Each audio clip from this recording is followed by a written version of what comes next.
moments and making the reader see it inside out. You can either be in the poem or connect to the moment in the poem. I found myself sinking into the words and life the narrator's experience because of the simple imagery and detailed eye that draws these moments in a portrait. Julie Blumke's first full-length of poetry, Side to Unlock, debuts with Civil Rivalry Press in 2020. A graduate of the Bennington Writing Seminar and a 2019 fellow at the Virginia Center for the Creative Arts, her poems have been widely anthologized and appeared in numerous literary journals including Gulf Coast, Prairie Schooner, Poet Laureate, Chautauqua Literary Journal, Palooka Magazine, South Dakota Review, Bridge 8 Literary Magazine, and others. A freelance writer and editor, her interviews have been featured in the AWP Writers Chronicle and Poetry International. Ladies and gentlemen, Julie Blumke. Thank you. Welcome. I really appreciate your introduction. So obviously, going to the MFA program at Bennington, I heard about KGB years and years and years ago. And so it's been sort of this shining star in places that I was hoping to read when the book came out. So I'm doing so virtually now. So I'm really grateful. So thank you, Jason, John, and Jada for getting me here. It's been such an interesting experience. I've been working on this manuscript for about 10 years now. And the entire time I've been navigating these poems about our shifting boundaries of intimacy due to technology. So apps and social media, of course, but also how we're changing how we relate to one another through text and email. And of course, the slow fade of the art of letter writing.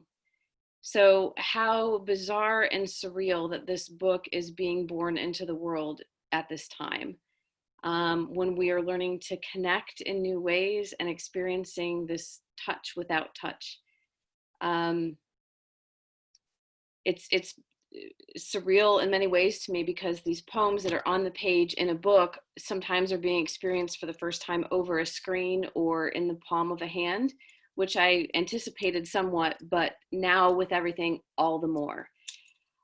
So I'm going to read you a few poems from the collection. As Jada said, it debuted last month in sort of this whirlwind with everything with COVID, and it's with Sibling Rivalry Press, which if you aren't familiar with them as a press, I would highly encourage you to take a look at their mission and website. They are gracious and they are tenacious and they are such advocates for their writers. I've just been continually blown away by the experience of working with them. And they announced a few weeks ago that with everything with COVID-19 that they're offering free shipping anywhere on all titles if you just enter the code READ at checkout. So I wanted to mention that as well. So I'm going to jump right in, and the poem I'm going to start with actually is one that it's always interesting to read to younger audiences because the title of the poem is called Rotary Ode. So I often find that I have to give an explanation about what the rotary phone is, but I think most of you probably have experience with the rotary phone. So. And I am very nostalgic about them. You can't see here, but I actually have a couple that I used for sensory work when I was writing this poem. So this is Rotary Ode. Remember the receiver waiting in its cradle where an answer could remain. Recall the rotary where without the ring we could not know if the call even was. It was easier then to lie about our absences, how we could pick up with silence, blame the line, invisible to our name, called over and over, our mouths lost to response. How we could lift it, check the dial tone, a flat line of sound confirming our here. How if we held through the beat, pulse, pulse, pulse, we could break into the dead, busy the signal. how we answered with expectation, a prayer of who might be. Hello, for all those times it wasn't you, or was. How we didn't want the hang up, pulling the cord under the threshold, dragging it into another room like a small throb of desire, wrapping the spirals around our wrists, binding ourselves to the other end voice, wired. Or the way we unplugged it from the jack to stop the insistence, how it sat watching us, keeping its place, a monument on top of phone books, the yellowed exchanges of possibility. And the way we almost effortlessly left it behind, closing the door on its persuasions, never imagining already it was a parasite, that we were the ones unable to be left to our own devices. So, thank you. The silent claps. So in contrast to that, so obviously with a title like Slide to Unlock, I forgot to mention that. If you're familiar with iPhone language and verbiage, you will know that Slide to Unlock was the way that you used to open the iPhone, those 3 words. And it's a command. So it's often that we're picking up the phone and the phone is telling us what to do. And I was completely intrigued by that. So in contrast to the Rotary Ode, this poem is called Self Shot, and it was my response to the term selfie that came up for a self shot. Selfish for what I cannot have, I hold your sudden face in my hands, persuade myself that I can keep you. How cruel I am in my screen need, the way I pin you to my want, whisper to your photo, shimmering over the surface tension of my phone. Tensile suffocation. How I bring you closer with the parting of thumb and forefinger, how I hone in on your eye that looks to a lens, trick myself into believing you are looking for me. I will my body into your self shot, the invitation of space next to you, lying that it holds itself for us. How quick I am to claim regret as love. If this was love, I would unbuckle you. But see, even there, I am making you naked in the words, stripping you versus saying, cut yourself away, run while you can.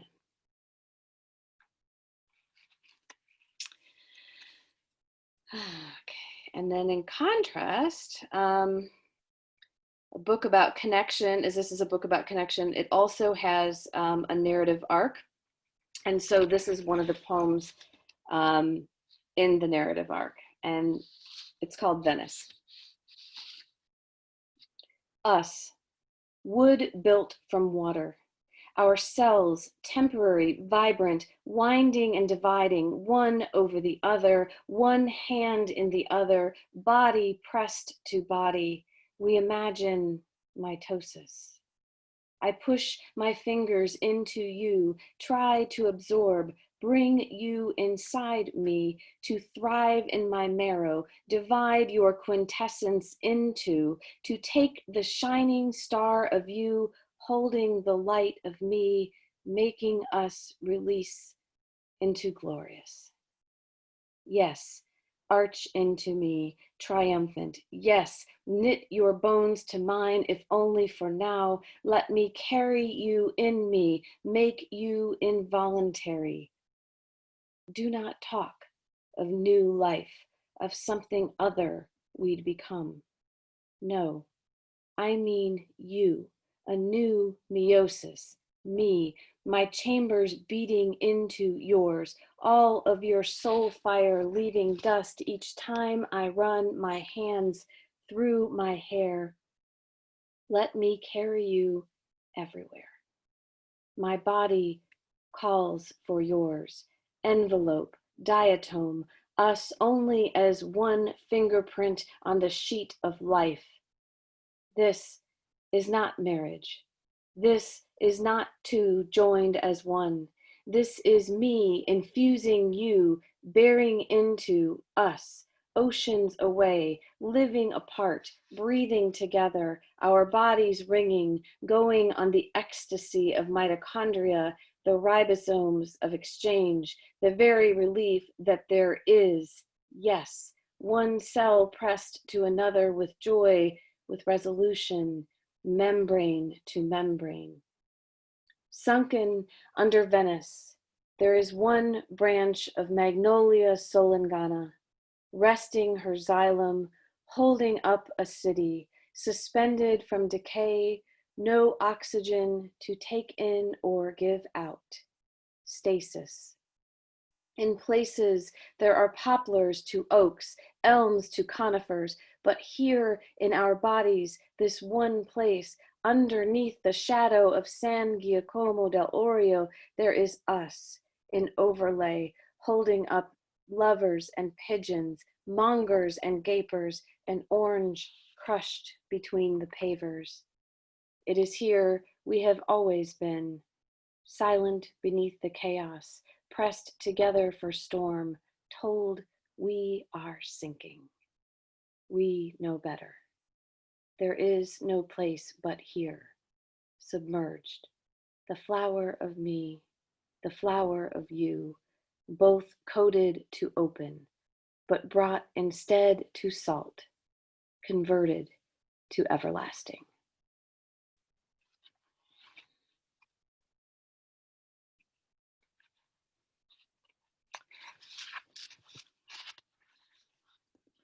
Electric mail. You chime in, shock me back from work, and I am sudden, swift shot, crown to toe electric in you, ravenous to read. Your name presses from pixels, a promise of no more silence. I trace your bends and twists, letters that stand up in your name. Remember the 17 years I searched, my fingers curving over the imprint of your initials, your spell. And now you rise over my screen, come back to me. It would have been too much to visit with my body, call with my voice, send my cursive to your door. But now I can read your words, arced at last for me, savor the scatter of your type without the loops and dips of your written. I cannot press your stationery to my face, see the smudges you erased on the page, breathe the scent of you lingering in the lines. I cannot pocket you as before, make an altar of the few things your hands once made for me. We have wires to protect us now. You are an ocean away. Still we type, touch without touch, come closer, arrive more, and I let you in. My car, my coat, my sheets. I hold you in my hand. Shocking. I tell myself, these are only letters pushed through anonymous keys. We have not lifted a pen, committed to paper, but already we are in my deepest vacant room. I take you to the bed I never left. We fall together, insisting there is safety in letters, as we write more, seal ourselves furiously into what we already know.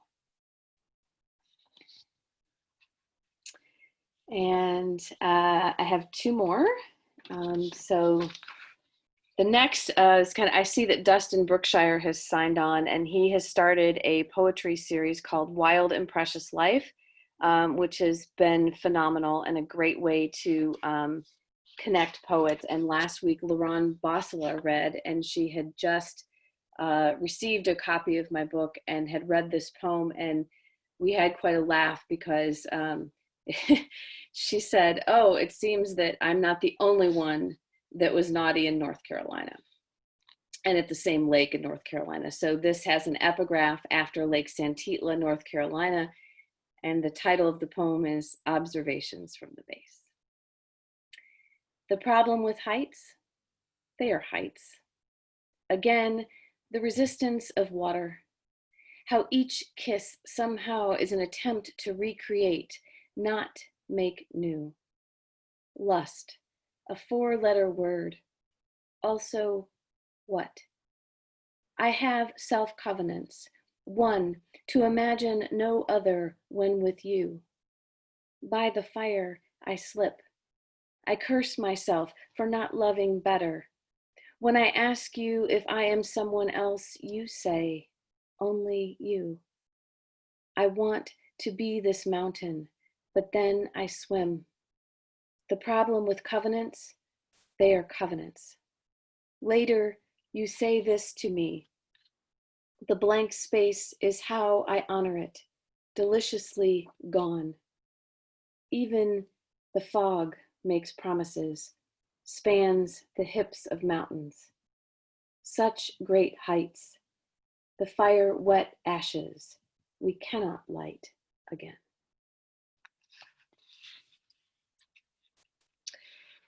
And I'm going to close with this poem and a little bit about it beforehand, but I grew up in Toledo, Ohio, and much of the narrative arc of this book is a love letter to Toledo, but also to the Toledo Museum of Art and the collection there. There are a number of ekphrastic poems in the book. I'm not sharing them in the reading tonight, but part of why the ekphrastic poems are connected to the technology poems is, again, it's a way of our connection and looking at how we connect. So I'm going to end with an Ohio poem, close to Toledo anyway, and it's amusement, and it is an amusement park poem. So it's called Switching Off at Cedar Point. Years later, after hearing of your divorce, her infidelity, I remember another time. The four of us, my husband, your wife, would switch children, hip jiggle babies, so the other could ride, so we could all take a turn to throw our hands to sky and scream legitimately all the way down. We did this over and over, laughing ourselves to younger, such pink spun release. And well after dark, just before closing, in the shuffle of strollers and lines, you and I are alone on a crowded shuttle. Without a word, you rest your heavy head in my lap, face away, and whether from exhaustion or want, I allow myself one last pleasure, to run my fingers through the thick question of your hair. You slide one arm beneath my knees, the other over the top. Press back to me as if to keep from falling or screaming. And when we stopped, they were waiting. The man, the woman, the sticky, sleeping children, all the beautiful ones we'd once said yes to.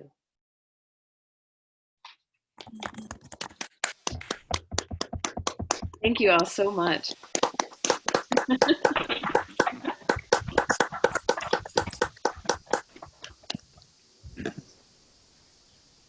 All right, thank you so much. Yeah, the adventures in muting and unmuting and sort of Right. figuring that out.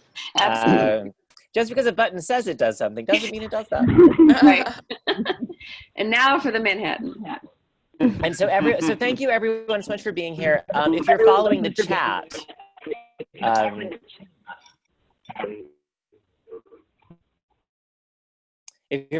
chat, I have 2 links to purchase Julie's book.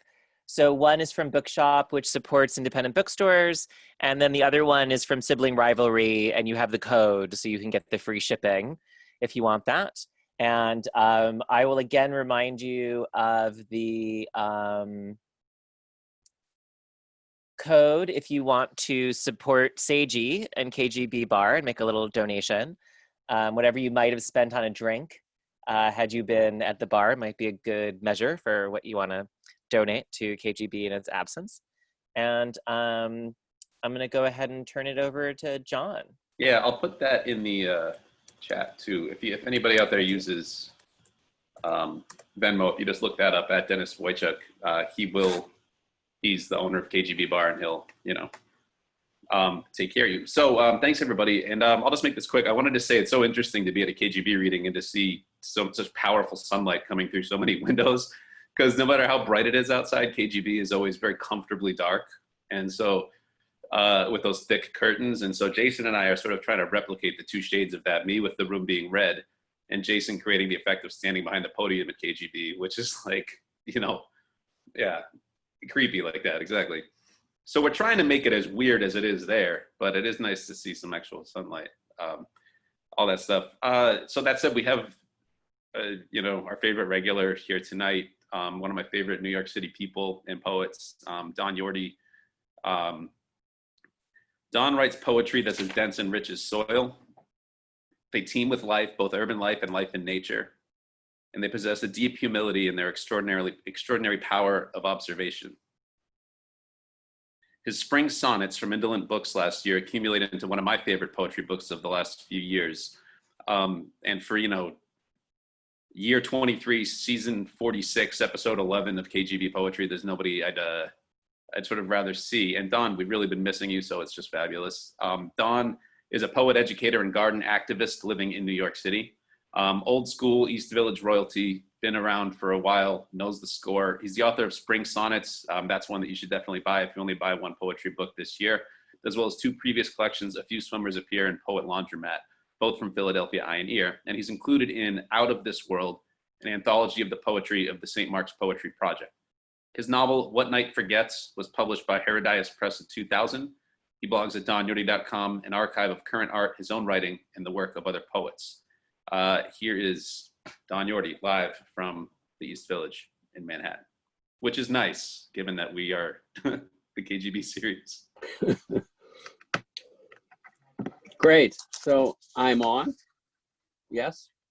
So people can hear me. Good, good, good. Thank you, John. Thank you, Jason. Thank you, Jada. Julie, that was wonderful. That was flawless. That was a wonderful reading. I enjoyed that very much. It was flawless and quite beautiful.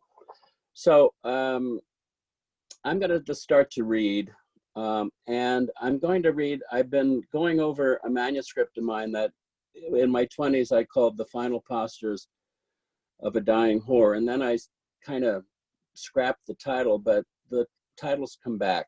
So, and the poems I'm going to start to read are poems that come from The Final Postures of a Dying Whore that I wrote in Philadelphia when I was there in the 1970s. So here's the first poem. I write the word, I am behind it. You read the word, you are before it. We make a oneness, a reflection. 2 separate moments come together, but the word is still between us. Someday there'll be no words. Someday we'll simply be like flutes playing each other. Strike a match. Light up this page. Watch them go black and vanish into flame.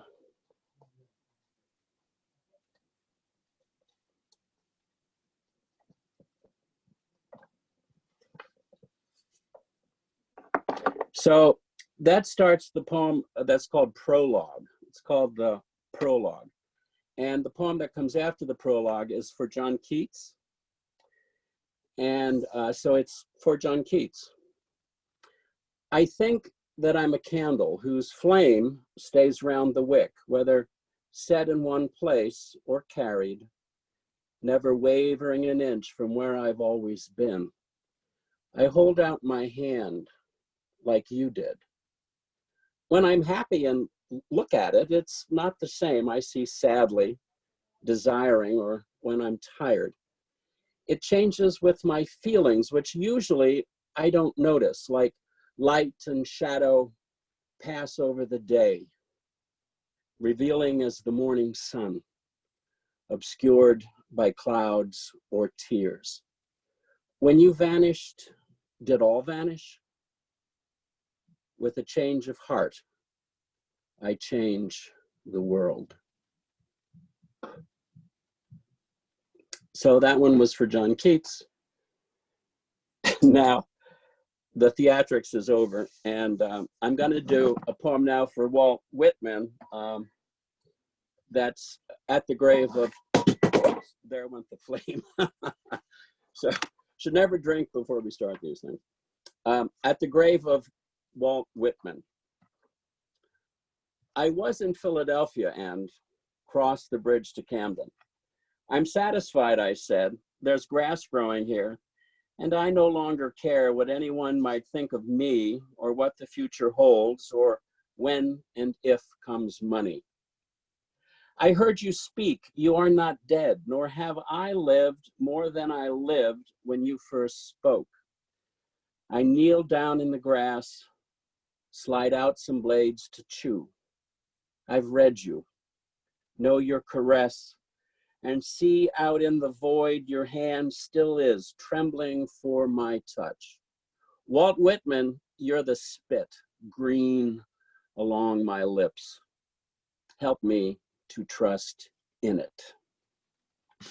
So those are poems from the very beginning of The Final Postures of a Dying Whore.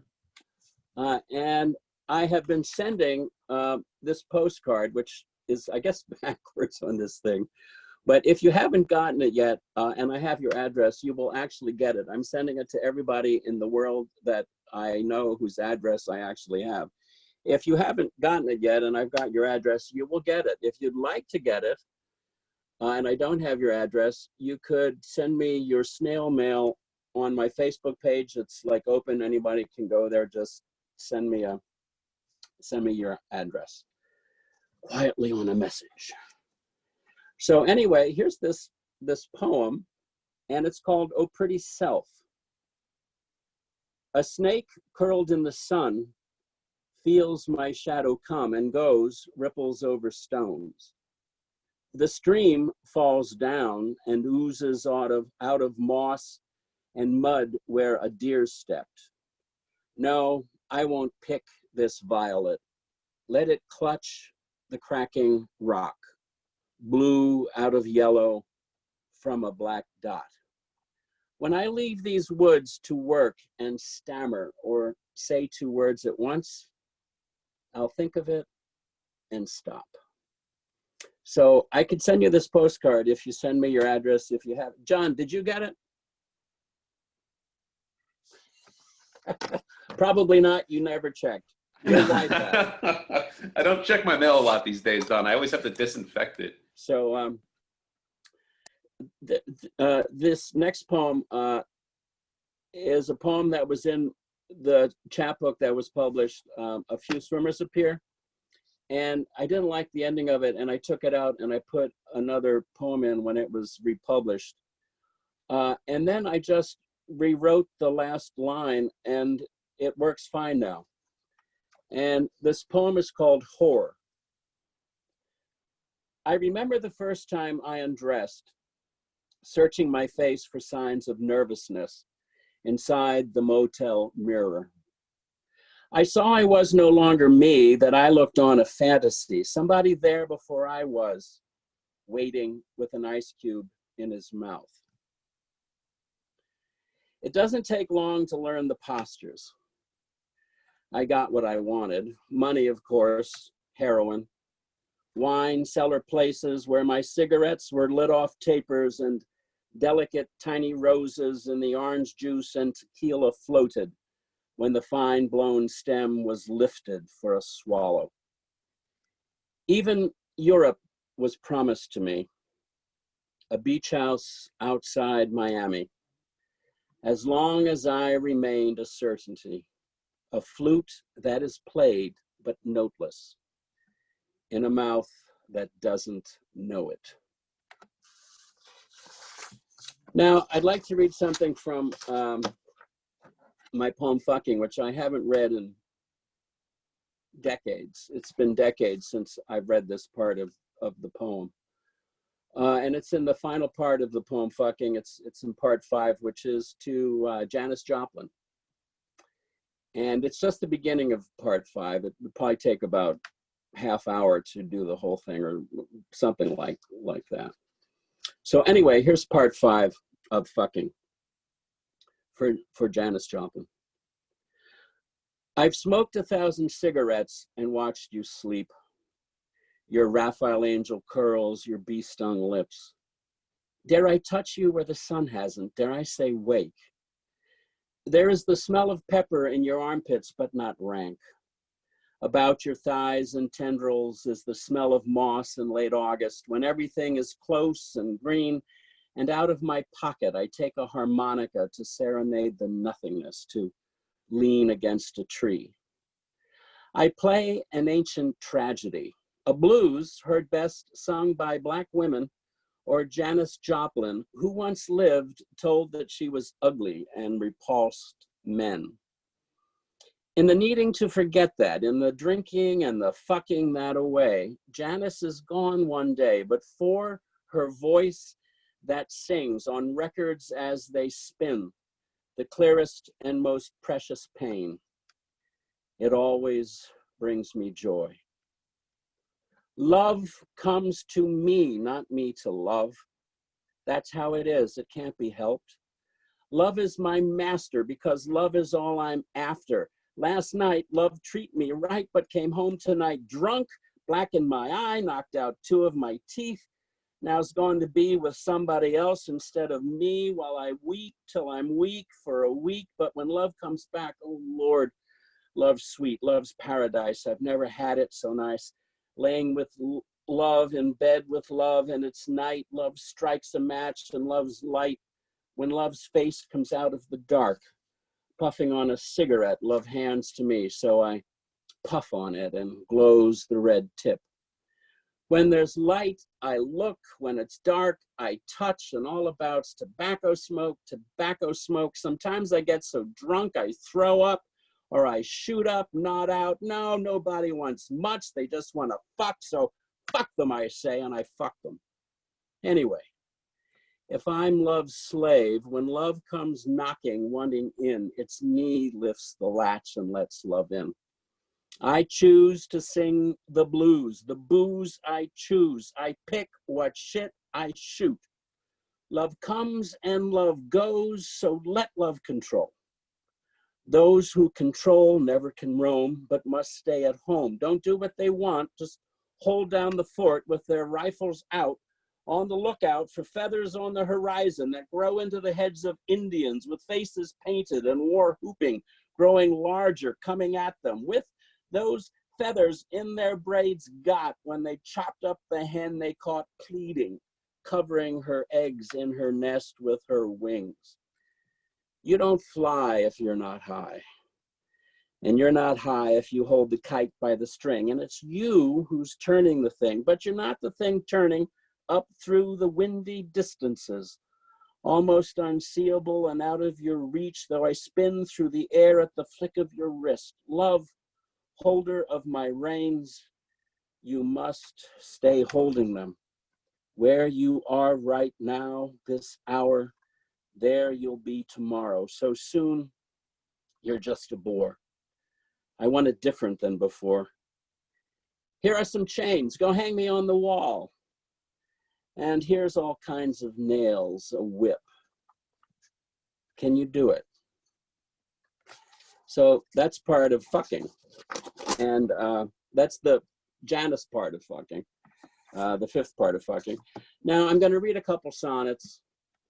My book of sonnets, which I guess is also backwards, Spring Sonnets, which was published by Indolent Books in August, is for sale. I don't know if there's a connection here on this party line, but if you go to Amazon, it's there. So I'm going to read a couple sonnets, and then I'll be finished. Just a couple. And here's sonnet 4, which people seem to like. Jimmy, you let your dog shit where they want, and you don't pick it up. It is your fault when unsuspecting others come and walk through the crap, or their toddlers catch some bug. But you're the one who's most unfortunate. I would rather not have lived than be you. What you do to others, you do to you, and your dog's shit's the very least of it. I think you've not been loved. You steal, don't give. Once, I wanted to kill you with a rock, smash your head in behind the hill and fuck. No one would have known, but I let you live. And though I know your suffering's thorough, it's still my fault. It's not a better world. And then sonnet 36, we're going to the summer here. We're almost in the summer. And people seem to like this one too. It's sonnet 36. I see how strong a fragile thing can be. Look, a butterfly comes fluttering over its own reflection, hovering out in the middle of a pond so deep and close you'd think no insect strength could last the distance needed to reach land, yet up it goes above the wide-mouthed bass that jumps, and death itself waits for it to stick fast, get soggy and drown. A visible song, singing against all odds, in gusts of wind that ought to knock it down. It's carried in every limb beyond the half-sunk log, coming to spread its beating wings and soar, vanishing in the branches on the shore. And this is sonnet 61.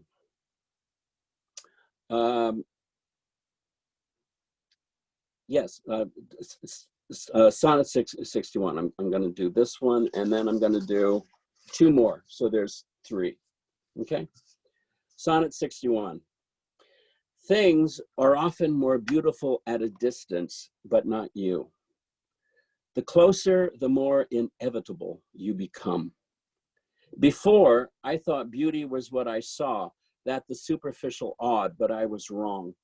Your skin is really you, as fragrant as the rose whose tenderness exudes its soul. A truth is always true. I am no longer young, and though I know you would like to kiss, you must think of the future and begin. Love, though sinless, would be completely sin if from your lovely limbs more loveliness doesn't spring.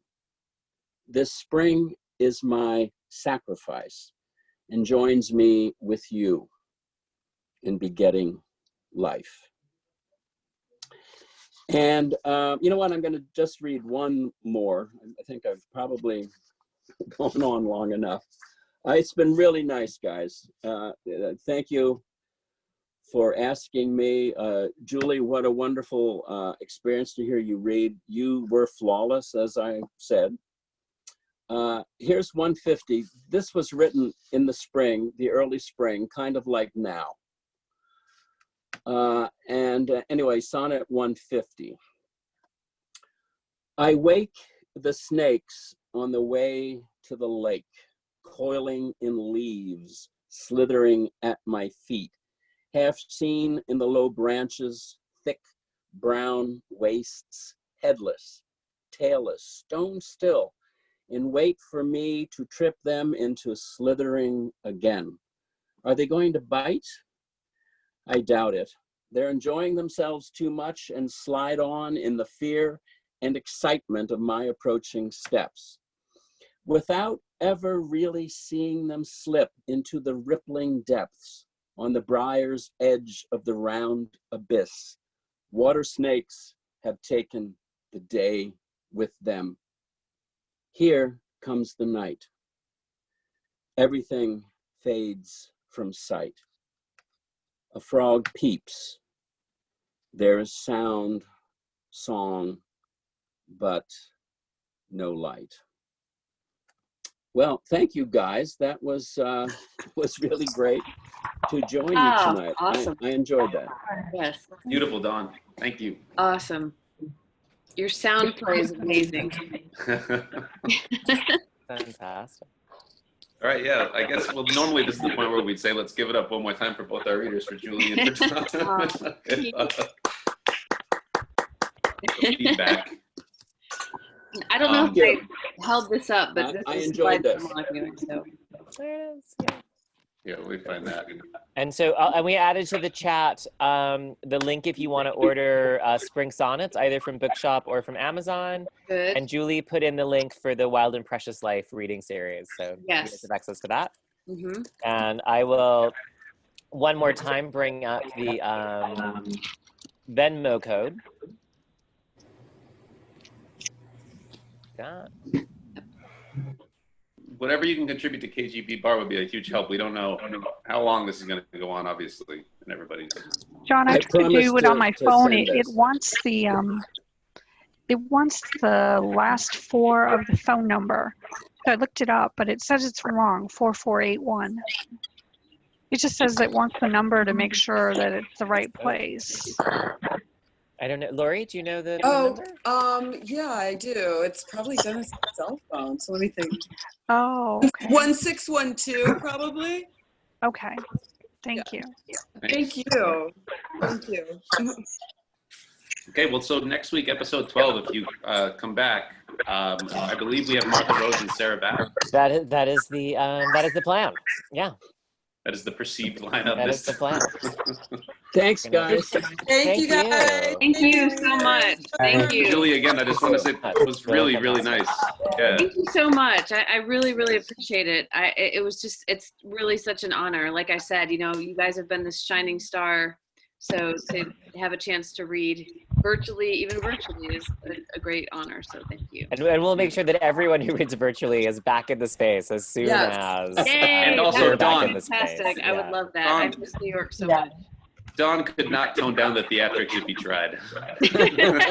He's about to jump on and be like, Don, your paper's covering the camera. What are you doing? And that Sonnet 61, Don, is amazing. Amazing. Beautiful. Thank you. Thank you. All that stuff. Yeah. All right. Good night, everybody. Hopefully, we'll see you next time. Good night. Thank you. See you next Monday. Wait to Hold that see- link. Yeah. It's going to keep Thank you, working. Dana. Bye. Nice to meet you. Yeah. Bye. Nice